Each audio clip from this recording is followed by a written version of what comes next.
Hello everyone, welcome to Chetan Bharat learning and welcome back to this series जहां पर हम लोग हर रोज करते हैं कुछ MCQs related to current aspects. अभी तक आप लोगों ने डिफरेंट जो डेज हैं उनके एमसीक्यूज प्रैक्टिस किए हैं हमारे साथ। आज हम प्रैक्टिस करेंगे 8 नवंबर के जो भी करंट इवेंट्स न्यूज़पेपर में आए हैं, एक्सप्रेस में आए हैं, द हिंदू में आए हैं, उनके ऊपर कैसे कोई एमसीक्यू बन सकता है, कैसे आपने उसको पढ़ना है, कैसे आपने ऑप्शंस को एलिमिनेट करना है और कैसे आपने मोस्ट अप्रोप्रिएट आंसर पर पहुंचना है। तो शुरू करते हैं with our first MCQ. First question है, देखो जरा, consider the following statements regarding 103rd constitutional amendment act 2019।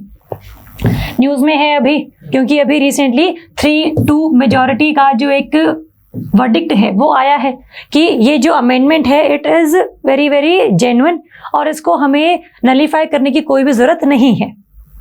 तो ऑप्शंस पढ़ लेते हैं। पहले क्या है, the amendment inserted article 15 part 6 और 16 part 6।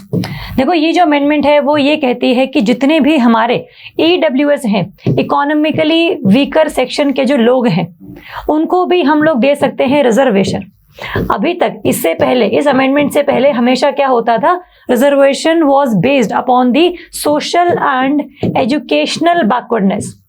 Social and educational backwardness जिस भी कम्युनिटी में देखी गई थी, हिस्टोरिकल इंजस्टिस जिसमें देखा गया था, सिर्फ उनको ही रिजर्वेशन दिया जाता था, जिसमें आपके एससी, एसटीज और ओबीसीज ये 3 कैटेगरीज ही शामिल थी। एससीज 15% रिजर्वेशन, एसटी 7.5 रिजर्वेशन और ओबीसी 27%। 49.5% का रिजर्वेशन था वो हम लोगों ने पहले ही दिया हुआ था। अब हमने जब 10% रिजर्वेशन ईडब्ल्यूएस को भी दे दी कि भले ही ये लोग हिस्टोरिकली इनके साथ कोई इंजस्टिस नहीं हुआ है, इन्होंने कोई डिस्क्रिमिनेशन फेस नहीं करी है, but poverty is also one of the discrimination का पर्सपेक्टिव। इसीलिए अगर कोई पर्सन पुअर है, कोई फैमिली पुअर है, तो उसको भी हम लोग रिजर्वेशन दे सकते हैं under the category economically weaker section. बहुत सारी पिटिशंस फाइल की गई थी जिसमें ये बोला गया था कि सिर्फ जो पॉवर्टी है, सिर्फ इकोनॉमिक क्राइटेरिया जो है, it can not be the basis for providing the reservation. तो उसके ऊपर सुप्रीम कोर्ट ने अभी कहा है that it can be the sole criteria to provide the reservation and hence this 103rd amendment act is upheld by the supreme court. ठीक, और ये आर्टिकल जो है 15 पार्ट 6, 16 पार्ट 6 जो हैं आपके, these were also added by this amendment, जिसमें 15 part 6 में बोला गया था कि जो भी एजुकेशनल इंस्टीट्यूशंस हैं वहां पर भी आपको 10% की जो रिजर्वेशन है वो दी जाएगी, और जो 16 पार्ट 6 में लिखा गया कि जो पब्लिक एम्प्लॉयमेंट है वहां पर भी 10% reservation will be given to economically weaker section. ये सब बात है गवर्नमेंट स्कूल्स, गवर्नमेंट कॉलेजेस और गवर्नमेंट ऑफिसेज की। ये भी पिटीशन डाली गई थी कि क्या प्राइवेट सेक्टर जो है वहां पर भी 10% का जो रूल है वो मैंडेटरी किया जाएगा कि नहीं किया जाएगा।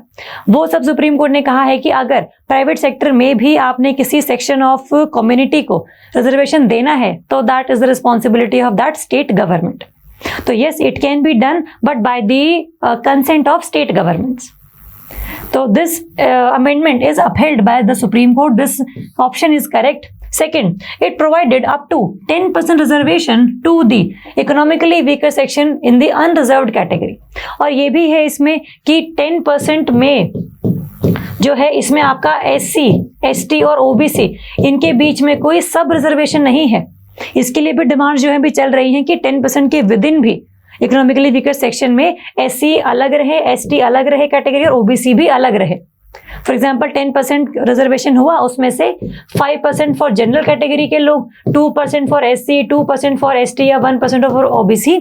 ये जैसा भी कैटेगरीज डिमांड की जा रही हैं वो अलग अलग हैं, बट अभी तक सिर्फ और सिर्फ economy is the base criteria, basic criteria to provide the reservation under this EWS category.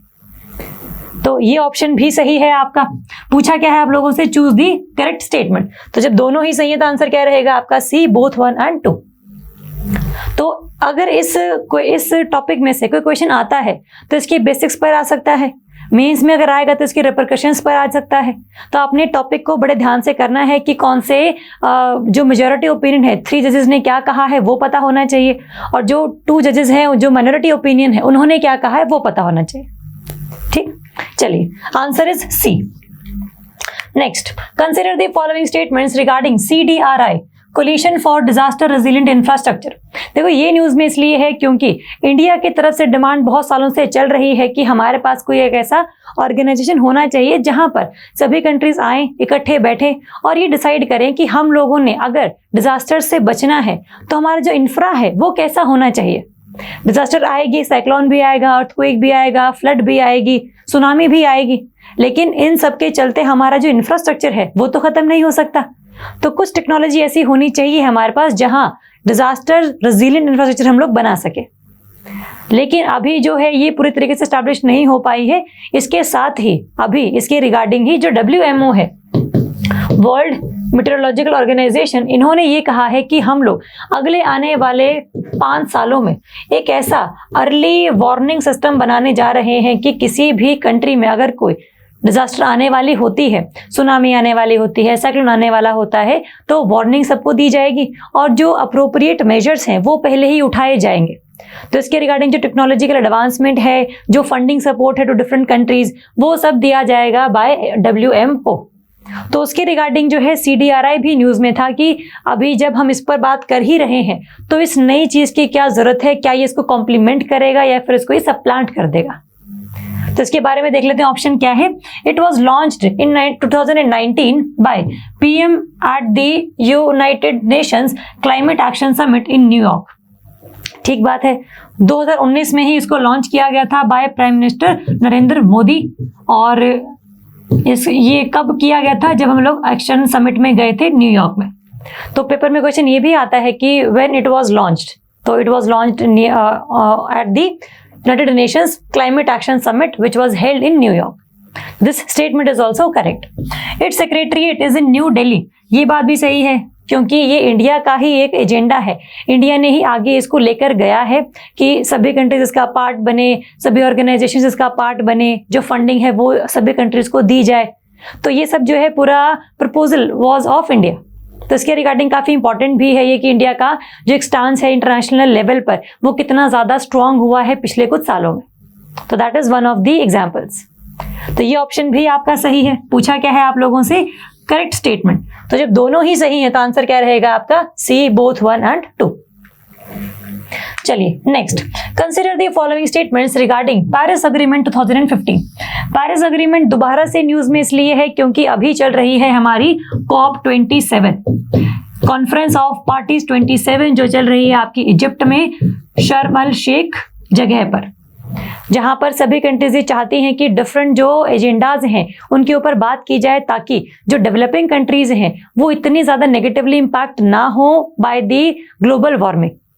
तो उसके ऊपर काफी बात अभी चल रही है, न्यूज में चीजें आ रही हैं काफी, लेकिन लास्ट में जो डिक्लेरेशन आएगा आपका वही आपने एक बार देखना है क्योंकि अभी कुछ चीजें ऐड होंगी, उनके ऊपर बातचीत नहीं पूरी हो पाएगी तो उनको फिर वहां से उस एजेंडा में से निकाल दिया जाएगा। तो जो अल्टीमेट डिक्लेरेशन आएगी वो हमें पढ़नी होगी। अदरवाइज आप जो पूरा एक समिट है उसके ऊपर नजर बनाए रखिए कि आज क्या हुआ है, कल क्या होगा, इंडिया ने क्या बोला, बाकी और कंट्रीज ने काउंटर किया या नहीं किया, किसने सपोर्ट किया इंडिया को, तो वो सब चीजें आपने साथ साथ देखते रहने हैं न्यूज़पेपर में से।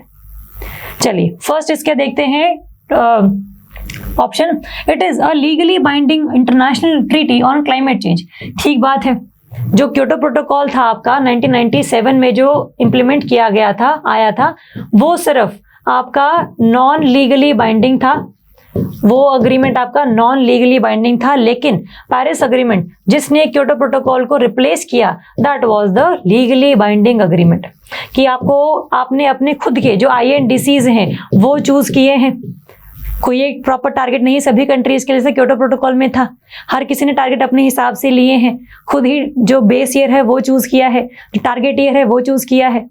तो आपने टारगेट खुद ही लिए हैं अगर, तो आपने हर साल आपने एक रिपोर्ट सबमिट करवानी है और आपने कितना काम किया उन INDCs को अचीव करने के लिए वो भी आपने बताना है।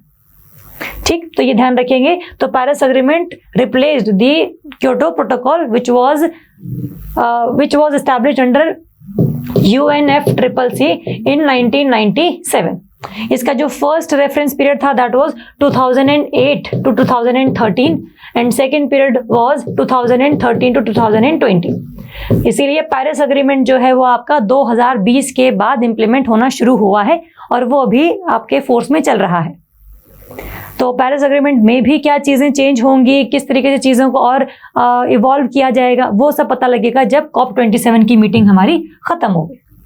तो yes, it was a legally binding agreement. Second, the main goal of the Paris Climate Accord is to limit global warming to well below 2 degrees Celsius, okay, and preferably limited to 1.5 degrees Celsius compared to the pre-industrial level. कि आपने कम से कम 2 degree Celsius temperature बढ़ने से बचाना है और कोशिश करनी है कि वो 1.5 डिग्री तक ही बढ़े। अगर अर्थ का एवरेज टेम्परेचर 15 डिग्री सेल्सियस है तो it should not be more than 17 degree Celsius, और कोशिश ये करो कि वो 16.5 डिग्री सेल्सियस पर ही रह जाए। तो yes, that was the target of Paris agreement. This option is also correct. पूछा क्या है, चूज द इनकरेक्ट स्टेटमेंट। बहुत ध्यान से पढ़ना है, पूछा क्या है, इनकरेक्ट या फिर करेक्ट। तो जब दोनों ही करेक्ट हैं तो इनकरेक्ट तो कोई भी नहीं है, तो आंसर क्या रहेगा आपका, D, neither one nor two, दोनों में से कोई भी इनकरेक्ट नहीं है। तो option is D. Next, consider the following statements regarding Guru Nanak देव। अभी रिसेंटली हम लोगों ने उनकी जयंती मनाई है, गुरुपुरब मनाया है, तो उसके रिगार्डिंग ये भी काफी न्यूज में रही है, काफी सारे आर्टिकल्स आए हैं इसके ऊपर भी। तो देख लेते हैं options. He was a social reformer, ठीक बात है। ही वॉज अ भक्ति सेंट एज वेल, एंड निर्गुण भक्ति सेंट। देखो, भक्ति सेंट में 2 कैटेगरीज थी, सगुण भक्ति वाले और निर्गुण भक्ति वाले। निर्गुण भक्ति वाले वो सेंट्स थे जिन्होंने ये प्रमोट किया था कि जो आइडल है, जो एक मूर्ति है, उसकी पूजा नहीं होनी चाहिए, क्योंकि जो गॉड है उसका कोई भी रूप नहीं है, आप उसको कोई रूप नहीं दे सकते। तो आइडल वर्शिप के खिलाफ थे वो लोग, और किसी भी फॉर्म और किसी भी शेप ऑफ दी गॉड को बनाने में वो लोग हक में नहीं थे। तो yes, he was social reformer. काफी सारे काम किए, कास्ट सिस्टम्स के बैरियर्स को तोड़ा, नया एक रिलीजन लेकर आए जहां पर डिफरेंट लोगों को इक्वालिटी प्रोवाइड करी कि कोई भी डिस्क्रिमिनेशन ना हो किसी के साथ भी on the basis of their birth, on the basis of their caste. तो yes, he was social reformer. He was the founder of Sikhism as well. ठीक बात है, सिखिज्म जो रिलीजन है वो उनके द्वारा ही स्टैब्लिश किया गया था। He was also the first Guru of Sikh, है ना। तो ये भी सही है आपका। पूछा क्या है आप लोगों से, करेक्ट स्टेटमेंट, तो दोनों ही सही है। तो आंसर क्या रहेगा आपका, C, both 1 and 2। Next, consider the following statements regarding Kartarpur corridor. देखो, जब भी हम सिखिज्म की बात करते हैं, जहां पर भी हम लोग गुरुद्वारास की बात करते हैं, तो ये काफी चीजें न्यूज में रहती हैं। करतारपुर कॉरिडोर, तो ये भी न्यूज में रहा है दोबारा से कि क्या हम लोगों ने किया है as a country, as India, कि सिखिज्म को प्रमोट हम लोग कर रहे हैं पूरा वर्ल्ड वाइड। तो उसके regarding this is one of the steps जहां पर हम लोगों ने काफी अच्छे रिलेशंस को बनाया है विद पाकिस्तान, तो इसलिए काफी न्यूज में था ये भी। ऑप्शंस 1 दे है आपका, it connects the Darbar Sahib Gurdwara in India with the Dera Baba Nanak shrine in Pakistan. देखो, ये गुरुद्वारास के नाम तो सही है, दरबार साहिब गुरुद्वारा भी ठीक है, डेरा बाबा नानक श्राइन भी ठीक है, बट जो लोकेशंस हैं वो अलग दी हुई है। ये है आपका इंडिया में और ये है आपका पाकिस्तान में, तो इसीलिए दिस स्टेटमेंट इज रॉन्ग कि गुरुद्वारास के नाम तो बिल्कुल सही है बट लोकेशंस अलग दी हुई है। करतारपुर कॉरिडोर है जहां पर आपका अराउंड 4 किलोमीटर का एक कॉरिडोर है जो कि इंडिया को पाकिस्तान से करता है लिंक, और ये बना हुआ है आपका ओवर द रिवर रावी। जो सेकंड ऑप्शन है आपका, it is built over the river Sutlej, तो ये स्टेटमेंट भी आपकी गलत है। तो रावी के ऊपर है, ये एक वीजा फ्री एग्रीमेंट है कि आपको वहां पर जाने के लिए कोई वीजा की जरूरत नहीं है, बस आपके पास वैलिड पासपोर्ट होना चाहिए। आप सुबह जाएं, शाम तक वापस आ जाएं, दैट इज द डील, है ना। तो yes, this option is also wrong क्योंकि रावी रिवर के ऊपर बना हुआ है। पूछा क्या है आप लोगों से, करेक्ट ना, तो दोनों ही आपके इनकरेक्ट है, तो कोई भी करेक्ट नहीं है, तो आंसर क्या रहेगा आपका, neither 1 nor 2। Option D is the answer. Next बात करेंगे, consider the following statements regarding national population register NPR। अभी दोबारा से ये न्यूज में है कि आसाम को छोड़कर बाकी सभी जगहों पर जो NPR है उसके थ्रू डेटा को हम लोग करेंगे अपडेट। तो NPR क्या है उसके बारे में पता होना चाहिए हमें। फर्स्ट ऑप्शन देख लेते हैं, it is mandatory for every usual resident of India to registered in the NPR। देखो क्या मतलब होता है यूजुअल रेजिडेंट का, कि कोई भी ऐसा पर्सन जो कहीं पर 6 महीने से रह रहा है या फिर उसका ये इरादा है कि अगले 6 महीने भी वो वहीं पर ही रहेगा, तो that person is considered to be the usual resident of that area. तो ये सबके लिए मैंडेटरी है कि अगर आप किसी जगह पर रह रहे हैं 6 महीने से 6 महीने रहेंगे आगे आके, तो आपको एनपीआर में अपना डेटा एस्टैब्लिश करवाना होता है। Second, the registrar general of India shall act as the national registration authority. ये बात भी सही है कि जितने भी सारे ये काम है, डेटास की अपडेशन है, उसके रिगार्डिंग जो अथॉरिटी रहेगी इम्प्लीमेंटेशन वाली, वो रहेगी रजिस्ट्रार जनरल ऑफ इंडिया। ये ही है जो सेम सेंसस के लिए भी आपके रिस्पॉन्सिबल है। This option is also correct. It also includes biometric information of an individual. देखो वो सब होता है सेंसस में, जहां पर आपके बायोमेट्रिक इंफॉर्मेशन ली जाती है, लेकिन एनपीआर में आपसे कोई भी चीज़ ऐसी नहीं पूछी जाती है कि आप जो अपना फिंगरप्रिंट्स दें, आइरिस स्कैन हो, ऐसी कोई भी इंफॉर्मेशन आपकी कलेक्ट नहीं की जाएगी। ये सिर्फ एक डेटा है जो कि सरकार लेकर आती है for making the different policies, कि कितने लोग कहाँ पर हैं, कौन मतलब किन के रिगार्डिंग कौन सी पॉलिसी बनानी है, उसमें काफ़ी हेल्प मिल जाती है। तो दिस ऑप्शन इज रॉन्ग, क्योंकि यहाँ पर बायोमेट्रिक इंफॉर्मेशन नहीं ली जाती। Choose the incorrect statement. पूछा क्या है? इनकरेक्ट। तो फर्स्ट भी सही है, सेकंड भी सही है, थर्ड इनकरेक्ट है, तो ओनली 3 इज इनकरेक्ट। तो आंसर क्या रहेगा आपका? B3 only. तो ऐसे क्वेश्चंस में जहां पर हम ये नहीं देखते कि करेक्ट पूछा है कि इनकरेक्ट पूछा है, वहां पर इजी क्वेश्चन भी आपका गलत हो जाता है। तो ध्यान रखना है करेक्ट पूछा है या फिर इनकरेक्ट पूछा है। चलिए नेक्स्ट बात करेंगे, consider the following statements regarding world heritage sites in India. Okay, first है आपका, in India 40 sites are designated as UNESCO world heritage sites. अभी क्या है, बहुत सारे जो नॉमिनेशंस हैं वो अभी चल रहे हैं कि कौन सी वर्ल्ड हेरिटेज साइट हम रिकॉग्नाइज करवा सकते हैं by the world heritage committee. तो उसके रिगार्डिंग काफी चीजें अब जो है न्यूज में आ रही है। First option, in India 40 sites are designated as UNESCO world heritage site. ठीक बात है, इंडिया टोटल 40 है। Second, Harappan city of Dholavira in Gujarat as India's 40th world heritage site.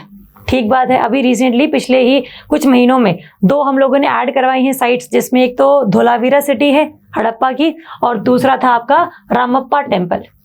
ये था आपका 39th वर्ल्ड हेरिटेज साइट और ये है 40th। तो this option is correct. Third, Kanchenjunga national park Sikkim has been inscribed as India's first and the only mixed world heritage site. देखो जो heritage site हैं वो है 3 तरीके की। एक साइट हो सकती है आपकी कल्चरल, एक हो सकती है आपकी नेचुरल, और एक हो सकती है आपकी मिक्स्ड। कल्चरल साइट्स वो हैं जहां पर आपका कल्चरल सिग्निफिकेंस बहुत ज्यादा है। फॉर एग्जाम्पल आपका ताजमहल हो गया, आपने बहुत अच्छा जो एक रिप्रेजेंटेशन है कल्चर का वो दिखाया है वहां पर। फतेहपुर सिकरी की सिटी होगी, तो वो सब क्या कल्चरल में आते हैं। नेचुरल में आते हैं आपके ऐसे एरियाज फॉर एग्जाम्पल की जिनका कोई नेचुरल सिग्निफिकेंस है, तो मतलब कि ऐसा कि बहुत बहुत अच्छी जगह है, बहुत बायोडाइवर्सिटी है वहां पर, बहुत सीनिक ब्यूटी है वहां पर, जो डिफरेंट इकोसिस्टम्स हैं वो काफी अच्छे तरीके से ग्रो कर रहे हैं वहां पर। तो वो सब आता है आपका नेचुरल हेरिटेज साइट्स में। एक है आपका मिक्स्ड, जिसका कल्चरल सिग्निफिकेंस भी है प्लस नेचुरल सिग्निफिकेंस भी है। तो कंचनजंगा नेशनल पार्क ऐसा ही है, क्योंकि नेचुरली तो बहुत ही ज्यादा एडवांस्ड है, बहुत ही अपलिफ्टेड है, लेकिन कल्चरली भी यहाँ पर जो लोग हैं पूजा करते हैं, जो लोकल डेटीज हैं वो यहाँ पर बसते हैं, ऐसा लोगों का माना जाता है ना। तो कल्चरली भी काफी ज्यादा जो है चीजें यहाँ पर कनेक्टेड है। तो yes, Kanchenjunga is the only mixed heritage site of India. तो फर्स्ट, सेकंड, 3 दोनों ही सही है। तो पूछा क्या है? Correct statement. तो जो तीनों ही सही, तो आंसर क्या रहेगा आपका? All of the above. Option D is the answer. चलिए नेक्स्ट टाइम बात करेंगे, consider the following statements regarding new discovered species of honey bee named Apis karinjodian. देखो पेपर में क्वेश्चन ऐसे आ सकते हैं कि this species was in news. ये क्या है बेसिकली? क्या कोई रेप्टाइल है? क्या कोई हनी बी है? क्या ये कोई आपका स्नेक का कोई स्पीशी है? तो इस तरीके से जो नाम है ना साइंटिफिक वाले, वो आपको पता होने चाहिए। और ये न्यूज में है क्योंकि अभी रिसेंटली इसको डिस्कवर किया गया है, तो इसलिए ये इंपॉर्टेंट है। फर्स्ट ऑप्शन है इसके बारे में, it has been discovered in Eastern Ghats, but ये ऑप्शन गलत है क्योंकि ईस्टर्न घाट्स में नहीं आई है, ये आई है आपके वेस्टर्न घाट्स में। पहली बार ऐसा हुआ है कि this type of honey bee has been found in the western Ghats. तो this option is incorrect. Second, it is under the near threatened category of IUCN। IUCN की कैटेगरी तो वैसे ही पता होनी चाहिए, एंडेंजर्ड, क्रिटिकली एंडेंजर्ड, वल्नरेबल, ये 3 तो पता होनी ही चाहिए। और जो स्पीशी न्यूज में होगी उसकी कैटेगरी भी पता होनी चाहिए। तो yes, it is under the near threatened category of IUCN। This statement is correct. पूछा क्या है आप लोगों से? Correct statement. तो ओनली 2 इज करेक्ट, तो option B is the answer. पूछा होता अगर इनकरेक्ट तो आंसर हो जाता आपका ओनली 1। तो ध्यान रखिए कि पूछा क्या है। नेक्स्ट बात करेंगे, consider the following statements regarding India infrastructure project development fund scheme IIPFDS। ये जो स्कीम है ये अभी रिसेंटली ही, मतलब इसके अंडर, इस फंड के अंडर डिफरेंट स्कीम्स को नोटिफाई किया गया है by department of economic affairs, इसलिए काफी न्यूज में है ये। अब ये स्कीम है क्या, ये फंड है क्या? सबसे पहली बात तो first, it is a central sector scheme. सही बात है, पूरा का पूरा जो फंड है वो दिया जाएगा बाय द सेंटर गवर्नमेंट। और किसको दिया जाएगा? ये उन प्रोजेक्ट्स को दिया जाएगा जो कि यूज हो रहे हैं in the PPP model, public private partnership. ऐसे एरियाज, ऐसे प्रोजेक्ट्स जो कि मे बी फाइनेंशियली बहुत ज्यादा मतलब अट्रैक्टिव नहीं है, प्रॉफिट ज्यादा नहीं होगा, बट लोगों के लिए काफी इंपॉर्टेंट है ये। तो ऐसे प्रोजेक्ट्स में अगर पैसा लगाना है और कंपनीज लगाना नहीं चाहती हैं, तो यहाँ से जो सेंट्रल गवर्नमेंट है वो आपको फंड प्रोवाइड कर सकती है। तो ये स्कीम इस तरीके से निकाली गई है। जैसे आपका वायबिलिटी गैप फंडिंग है ना, VGF, कि जहां पर ऐसा प्रोजेक्ट जो कि इकोनॉमिकली में भी अनवायबल हो लेकिन लोगों के लिए जरूरी है, तो जो सरकार है वो उस प्रोजेक्ट का कुछ जो कॉस्ट है वो कंपनीज को पे कर देती है कि ठीक है, वेलफेयर के लिए हम इसके ऊपर पैसे लगा सकते हैं। सेम उसी तर्ज पर जो ये वाली स्कीम है वो भी आई है। इसमें सारे पैसे दिए जाते हैं by central government. Second option, it is aimed to provide financial support for quality project development activities in PPP model only। ये ठीक बात है कि सिर्फ और सिर्फ PPP मॉडल के लिए ही जो स्कीम है ये वैलिड है, वायबल है। तो this option is also correct. पूछा क्या है? Correct statement. तो दोनों ही सही है, तो आंसर रहेगा आपका सी, बोथ 1 and 2। नेक्स्ट करेंगे, consider the following statements regarding the collegium system. अभी काफी ज्यादा जो कॉलेजियम है वो न्यूज में है, तो इसके बारे में पता होना चाहिए। तो नए चीफ जस्टिस ऑफ इंडिया कौन बनेंगे, इसके बाद कौन बनेंगे, कॉलेजियम होता क्या है, CGI अपॉइंट कैसे होते हैं, डिफरेंट और जजेस कैसे अपॉइंट होते हैं, वो सब जो है आपको पता होना चाहिए। तो स्टैटिक से जोड़कर इसको पढ़ेंगे हम लोग। फर्स्ट ऑप्शन, इन फर्स्ट जजेस case it is declared that the primacy of the CGI's chief justice of India recommendation on judicial appointments can be refused. Okay, normally क्या था कि हमारे यहाँ पर जजेस जो है सुप्रीम कोर्ट के हो गए या फिर हाई कोर्ट के हो गए, उन सबको अपॉइंट किया जाता है by the president. But president उनको अपॉइंट कैसे करेगा उसके ऊपर क्वेश्चन है।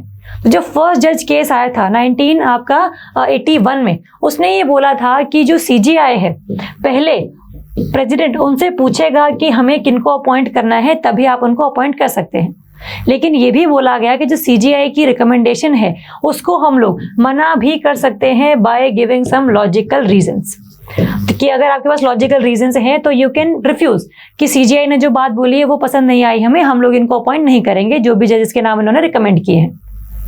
इस तरीके से फर्स्ट जज केस में जो आपका एग्जीक्यूटिव है, जो प्रेसिडेंट है, उनको काफी ज्यादा पावर दे दी गई थी over the judiciary in the judicial appointments की सुप्रीम कोर्ट या हाई कोर्ट के जो जज हैं वो अपॉइंट कैसे होंगे, that will be decided by the executive decisions, the president. फिर धीरे धीरे चीजें और इवॉल्व हुई। सेकंड जज केस आया आपका 1993 के आसपास। उसमें ये बोला गया कि सिर्फ CGI ही नहीं बल्कि 2 सीनियर मोस्ट जजेस ऑफ सुप्रीम कोर्ट भी जो है फैसला सुनाएंगे, उनकी रिकमेंडेशन पहुंचेगी प्रेसिडेंट के पास, और वो जो चीजें हैं, वो जो रिकमेंडेशन है वो माननी पड़ेगी प्रेसिडेंट को। तो फर्स्ट टाइम तो जो वर्ड था आपका collegium, that came into existence. Collegium word जो है पहली बार आया था जिसमें CGI प्लस 2 सीनियर मोस्ट जजेस of the supreme court were present, और उनकी जो रिकमेंडेशन है that was binding on the president. फिर आया आपका थर्ड जज केस कि सिर्फ और सिर्फ 2 जजेस ही नहीं बल्कि CGI प्लस 4 जजेस का एक कॉलेजियम होना चाहिए, जिसमें अगर CGI प्लस 3 जजेस की हामी होती है तो उस चीज को हम लोग रिकमेंड कर देते हैं और वो बाइंडिंग होती है ओवर द प्रेसिडेंट। तो उनको उन्हें ही अपॉइंट करना पड़ता है जिनको इन कॉलेजियम ने सपोर्ट किया है। तो these are some cases, first जज केस, सेकंड जज केस, थर्ड जज केस आया था आपका 1998 में। तो इसके रिगार्डिंग ऑप्शंस देख लेते हैं। पहला तो ये ऑप्शन सही है कि yes it can B refused. Second statement, collegium expanded to a 5-member body comprising the CJI and 4 of his senior most judges in third judge case 1998। ये भी ठीक बात है। तो जो ऑप्शंस हैं आप किस तरीके से बन सकते हैं फ्रॉम एनी टॉपिक, तो दोनों ही सही हैं। तो आंसर क्या रहेगा आपका, पूछा है करेक्ट, तो आंसर रहेगा आपका सी, बोथ 1 and 2। ठीक, चलिए तो यहाँ पर हमारे आज के जो एमसीक्यूज हैं वो खत्म होते हैं। आपको कोई भी डाउट है किसी भी टॉपिक में, किसी भी इशू में, किसी भी क्वेश्चन में, तो आप कमेंट कर सकते हैं, आप कॉल कर सकते हैं, आप मैसेज कर सकते हैं। तो कोई भी डाउट रहेगा तो प्लीज बताइएगा। जो पीडीएफ है इन क्वेश्चंस की वो आपके प्रिंट कमेंट्स में दिया हुआ है, तो कोई भी डाउट रहेगा तो पूछिएगा जरूर। Thank you so much.